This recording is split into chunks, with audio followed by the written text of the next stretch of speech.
Welcome to What to Do When, a podcast for when you're feeling a little lost, low, or lonely in life. This is a space for honest conversations about just how damn terrifying, messy, and confusing life can be. Figuring out who you are, healing your wounds, finding the right partner, building an amazing career, it's a lot.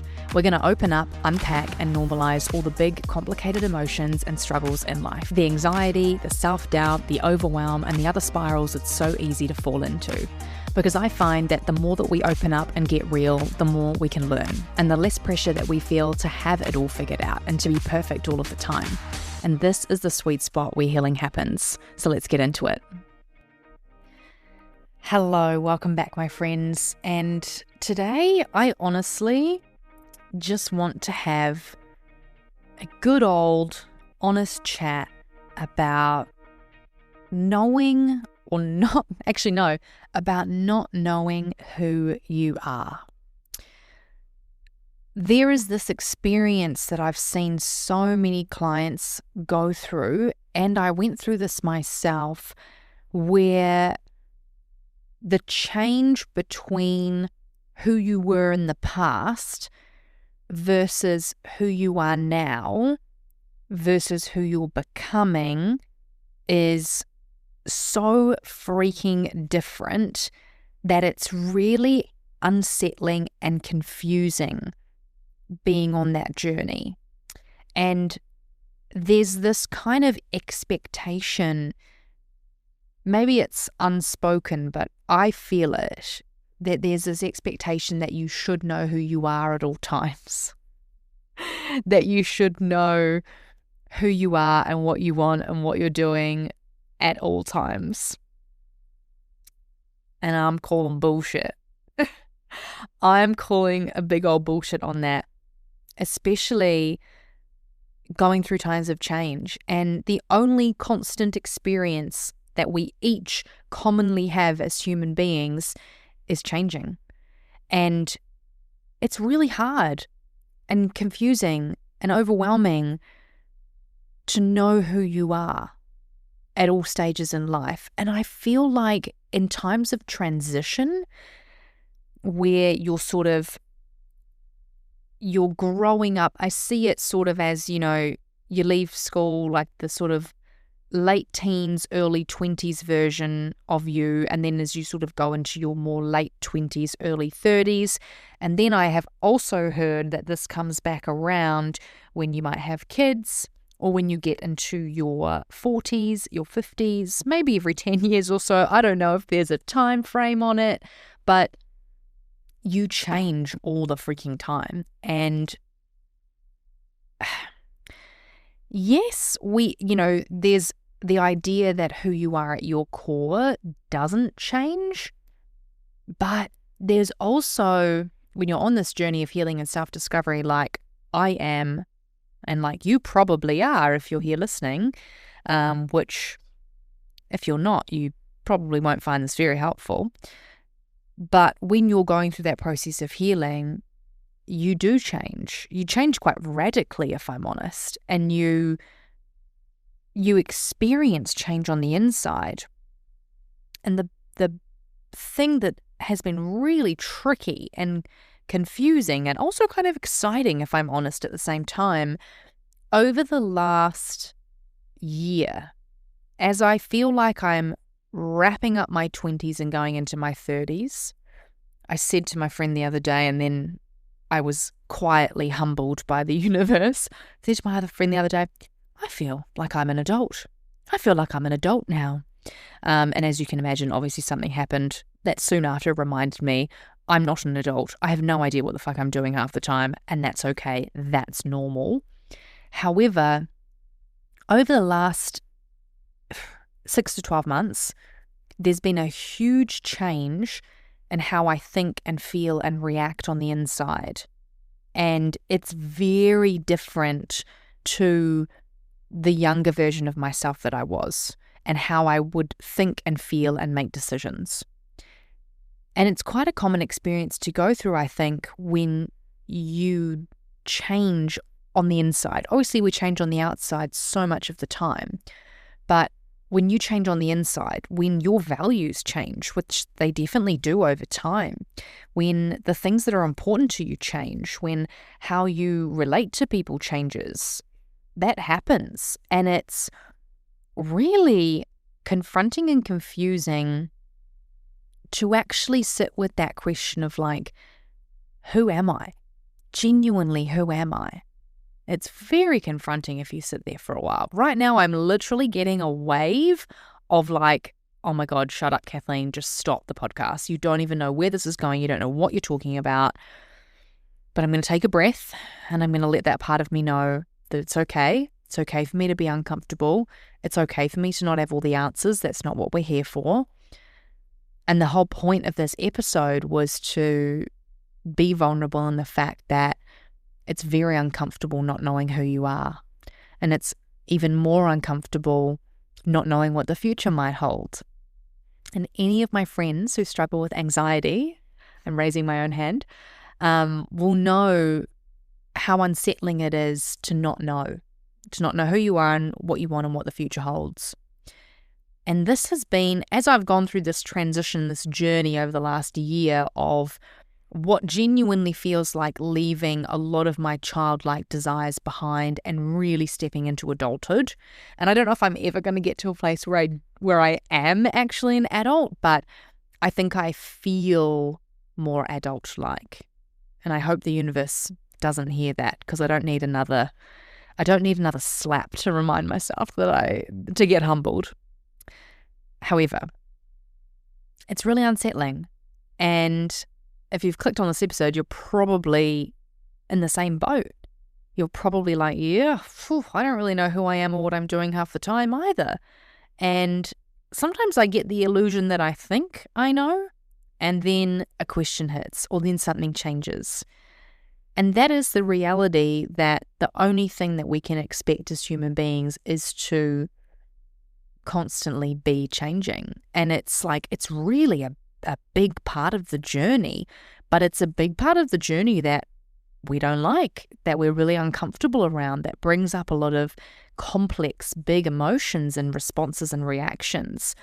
For me, you just probably heard me go through that little wave where I just literally wanted to stop recording, shut this podcast topic down, and never to speak about it again. Thankfully, that wave has passed, but it is a really uncomfortable place to sit of who am I and what do I want and what might the future hold. There are with this new phase of life that I feel like I'm entering, yes, there's been a lot of desires that have been left in the past that feel really childlike, but now there's also a lot of questions, kind of going, okay, well, if I don't want what I thought I wanted, what do I actually want? And a lot of these questions I'm having are about career. In the past, my younger self really identified with being a highly successful, independent, career-driven person. And from a young age, I always felt and had that sort of pressure that I must change the world. I remember saying that to people when I was young and not even knowing what I meant by that, but feeling that's what I must do. I must work. I must be this career gal. I must do something big. And the only vision I can give you of that is being in an office and being in fancy clothes, you know?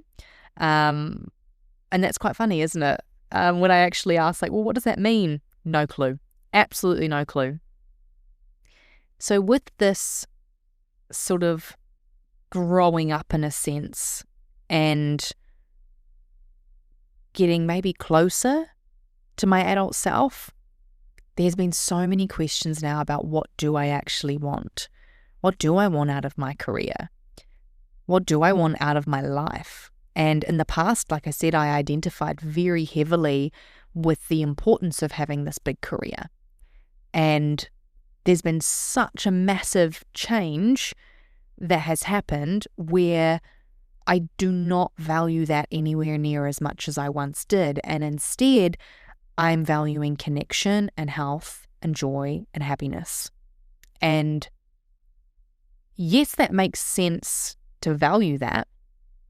But when I say value, I think what I'm really saying is my worthiness lies in, and what would make me feel good about myself. And that's changed. That's changed from career, money, success in that avenue to really amazing connections with people. And that I was okay, I'm going to push myself here. The words that were in my throat that do not want to come out right now are to be a mother.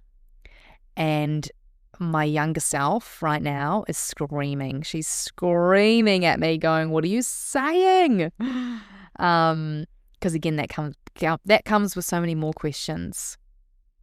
So let's talk about it. Let's talk about, what does it feel like to not know who you are and to not know what you want, and to be in the middle of that period of change where you're no longer who you once were, but you're maybe not really settled in who you are yet. In that space, and I think that space probably is called healing. I think that space really probably is called being in the healing vortex, because you usually, past versions of yourself are created from your wounds. For me, certainly it was the case. It was created from, like, the desire to be the career gal was created from a heavily protected place. It was created from my fears of abandonment and rejection growing up without a dad. It was created from that place. If I place zero importance on family and connection, I'll never have to experience the pain of being abandoned or rejected by my dad, which I emotionally felt and experienced a lot as a kid. So it makes sense that that is the version of myself that I would create and the things that I would, value. It makes sense from a protected place. But as I've gone on this wonderful journey that we'll call healing, and I'm curious, as you've gone on this wonderful journey that you're calling healing as well for you, or maybe you have another word for it, how has what you wanted or what you valued changed? What ways did you protect yourself? And what are you ready to let go of in terms of that, operating from that more protective place? And this is a huge part of the work, is learning to work with our protective parts. And if you don't know what a protective part is, what I mean by that is the parts of your psyche that are born to protect you from any pain or trauma that you've experienced in usually your younger years. And a protective part does just that. It wants to protect you from real pain that you've experienced in the past, whether that is abandonment, whether it is rejection, whether it is not belonging, not being accepted. Maybe it's being ridiculed, humiliated, neglected. Maybe you've been made to feel guilty. Maybe you have had people break your trust. But there are so many parts of our false self, or your ego, or that wounded version of you that are made up, like your personality almost, the shell that you create on the outside is made up of all these protective parts. And the journey of healing is really a journey of change, and it's a journey of changing how those protective parts and how often they show up and how often they're at play. And it's changing how you protect yourself. And it's changing the fact that when we heal, we usually let more of our true self and our true desires step forward. And I think this is a big part of the not knowing who you are and not knowing what you want, is facing that massive resistance that we all have to being really radically honest and truthful about what we want in life, about what we really want, not what we want on the bloody surface level, not what our protective parts want, not what we want to avoid pain, but what we actually want in our hearts. Like what's real and true for you. And even now, my back is sweating, addressing that truth. Really looking at like what is actually important, because that's a big part of knowing who you are, is knowing what your real truthful desires are, right? It's knowing that. And that's why I think the relationship that we have, that we each have, that you have, that I have with our protective parts, why that's so important to be aware of and to navigate. When you're in this place of discomfort, when you're like, I don't know who the fuck I am and I don't know what the fuck I want, and I'm not who I was, but I'm not kind of who I think I'm going to maybe be one day. And for me, I have this really solid knowing that one day I will feel a little bit more settled in this, you know, and I already feel, and when I say in this, I mean in my true heart's desires. That's what I mean. And that I'll feel a little bit more comfortable knowing that this is the truth of what I want and this is the truth of who I am.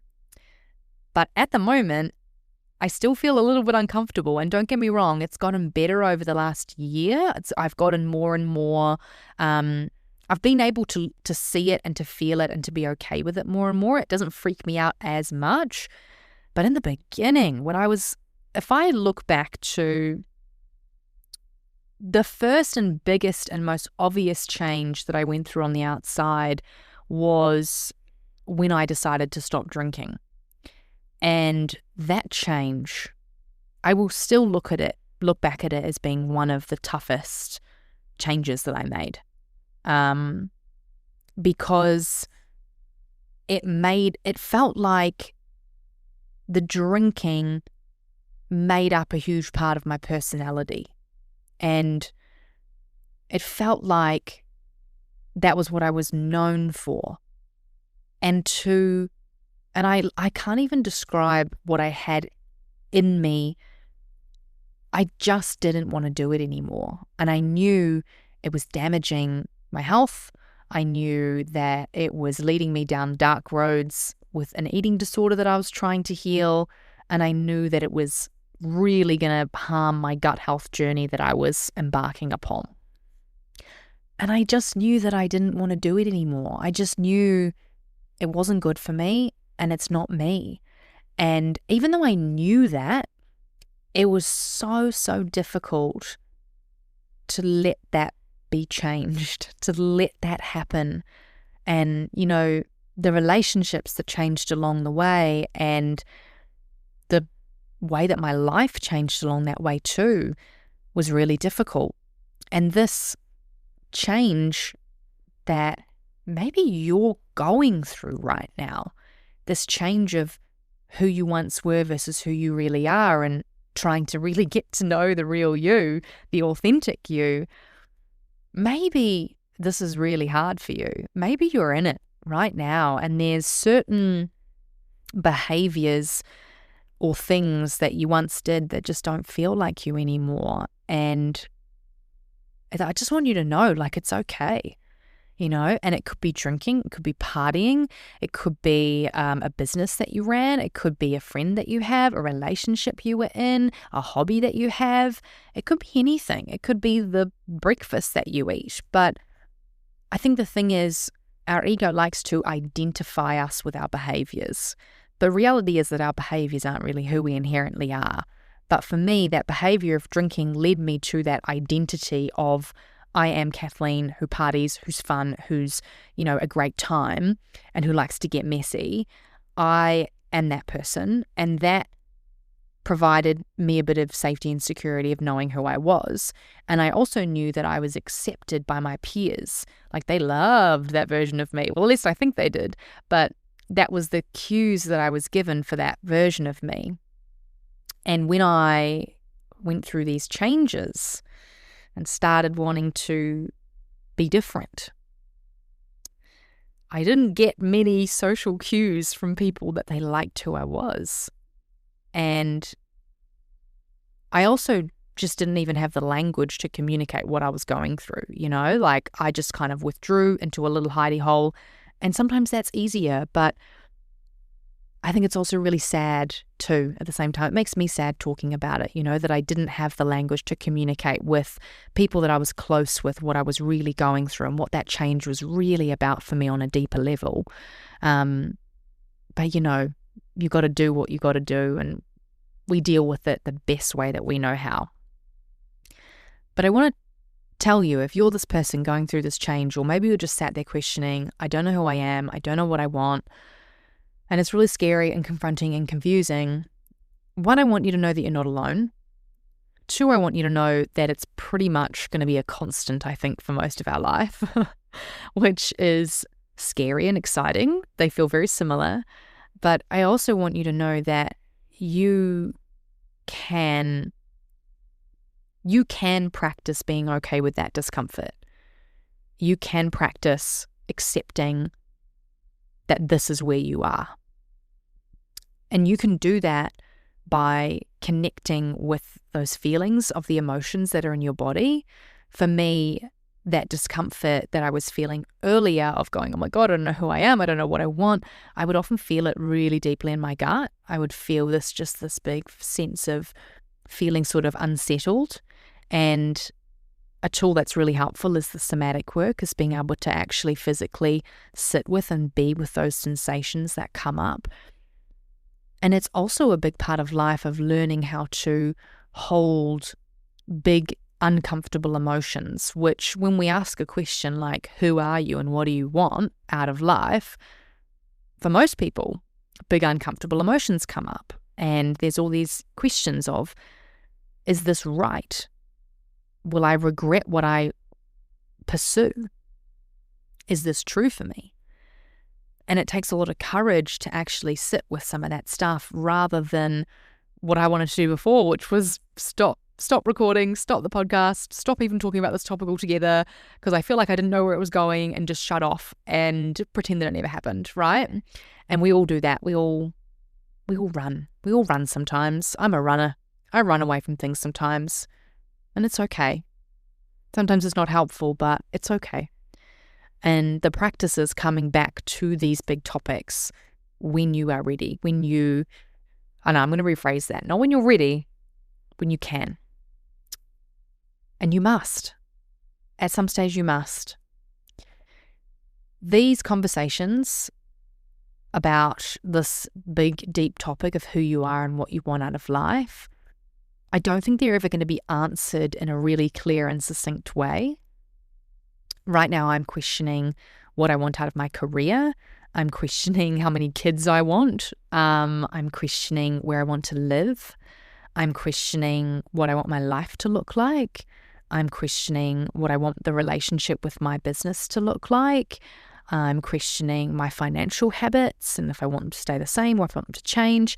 I'm questioning so many things, and it's really good to sit with these questions, but I just want to reiterate how unsettling it can be, because there's a part of your psyche that craves certainty, that craves knowing, and that part of your psyche is always going to be there. As human beings, we want to know, we want to have certainty, because that certainty and that knowing creates a lot of safety. And we love to be safe, because when we're safe, it's easier to survive. And we have to remember that. We have to remember that we will often scramble to know things and to grasp onto certainty when we don't know how to sit with the uncertainty, when we don't know how to be with big emotions like discomfort, like guilt, like anxiety. And anxiety is often a symptom of the unknown, of being so uncomfortable with the unknown. And if you can reflect on the last time that you were a little bit anxious, your anxious mind usually likes you to make decisions really quickly. The movie what is that movie? Inside Out. Inside Out to the character that is anxiety. Look at how quickly they make decisions, right? Like, look at how quickly they formulate a plan to get back to the known, to get back to that comfort zone. But I do really think that there is a lot of magic and a lot of discovery and a lot of healing that can happen through opening yourself up to the unknown and through not knowing all the time who you are and what you want. I would love to sit here and tell you that I know exactly what I want out of life. I would love to sit here and tell you that. But the truth is, half the time I don't know. There are things that I think I want, and there are a few things that are really important to me, and I'm pretty sure they'll stick. But there are also things that are ever changing. And I am really trying. You can probably hear the struggle in my voice, but I'm trying my best to be okay with that and to enjoy the journey of allowing life to support me and helping me to discover who I am and what I want. The last point I want to make is about trust and about trusting yourself. I want you to receive this message that you can trust yourself to know when things aren't for you. I had this great conversation with some colleagues earlier this week about decision making and how you make decisions. And we were all found a bit of common ground that in our younger years, we each stressed, I certainly stressed a lot more than I do now about making the right decision. And I felt like when I was, say, 20, for example, when it came to my career, I felt like there was only one choice. I felt like there was only one right path and I had to get it right. And I spent so much time being stressed and overwhelmed and anxious about making that decision. And guess what? I changed it 4 or 5 times, and I'm still okay. I'm here. I'm good. I'm happy. And my younger self, I think, would love to hear that. But now I have built this like bucket load of trust that even if I do make a quote unquote wrong decision, or I go down a path that maybe isn't quite right for me, I've built a bucket load of self-trust that I will course correct, that I will pivot from Friends, if you can see that scene in your head like I can anytime you say that word. But I have built quite a lot of trust that I will know when something's not right for me. And I will have the courage to ask for support to change it. And there are many times, even now, when I feel like that bucket is empty, but most of the time it's full. And I want you to hear that message that you can trust yourself to sit in the not knowing, that you can trust yourself to make a decision and to get it fucking wrong and to come back from it, and for it not to be wasted time, but for it to be important time of self-discovery. I really feel for people who are in that age where they are sort of, 17, 18, leaving school, because I think back to that pressure of making the right decision and that there was only one. And it was awful. Imagine if you felt that way all the time. And I'm sure there's probably people out there, maybe it's you, that you feel like that all the time. And I just wonder what it would be like to give yourself permission to get it a little bit wrong sometimes, or to not know the answer, to not know exactly who you are for a while, to not know what the path in front of you might look like for a little bit of time, and to maybe practice meeting and being okay with whatever comes up in that space, with what emotions come up for sure. I love emotions. So yeah, hope you received that message. And yeah, you have got this. And I know it's fucking big and it's fucking scary, but you have got this. And there are going to be so many moments where you don't feel like you have it. And I'm sure I'm looking forward to my next one, going to come around soon. But you do. Everything is figure-outable. So I hope you enjoyed that as much as I did. It was really cool to sit here and chat with you and also just be open about some of the huge discomforts that I feel in life, about uncertainty and who I am and what I'm doing and where I'm going with my life. And to let it be okay. I do not have all the answers about my life right now. We're figuring it out, and we're going to figure it out together. So thank you so much for listening. And if there's any of this that you think a friend would really appreciate listening to, maybe that friend who puts pressure on themselves to know everything, make sure to send this episode their way. Thank you so much, and I'll see you next time.